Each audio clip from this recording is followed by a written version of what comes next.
मेरा नाम सोनू कंवर, कक्षा 7 है। कलयुग समाज के अशुभ लक्षण।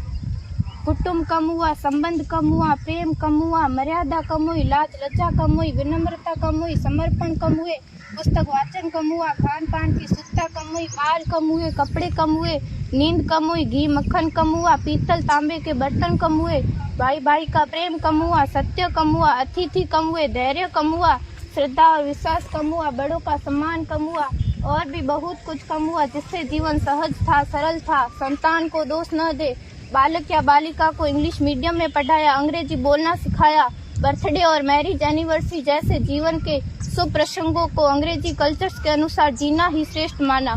माता पिता को मम्मी डैड कहना सिखाया। जब अंग्रेजी कल्चर से परिपूर्ण बालक या बालिका बड़ा होकर आपको समय नहीं देता, आपकी भावनाओं को नहीं समझता, आपको तुच्छ मानकर आपसे जुबान लड़ाता, जब आपको बच्चे में कोई संस्कार नजर नहीं आता, तब घर के वातावरण को गमगीन किए बिना, संतान को दोष दिए बिना एकांत में जाकर रो लीजिएगा, क्योंकि पुत्र या पुत्री की पहली वर्षगांठ से ही भारतीय संस्कारों के बजाय, मंदिर जाने के बजाय केक कैसे काटा जाता है, यह सिखाने वाले आप और अम्मी है। जब बच्चा पहली बार घर से बाहर निकलता है तो प्रणाम और आशीर्वाद के बदले बाय बाय कहना सिखाने वाले आप और अम्मी है।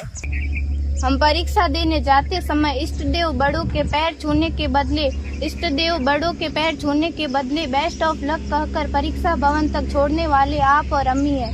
बालक या बालिका के सफल होने पर घर में परिवार के साथ बैठकर खुशियां मनाने के बदले होटल में पार्टी मनाने की प्रथा को बढ़ावा देने वाले आप और अम्मी है।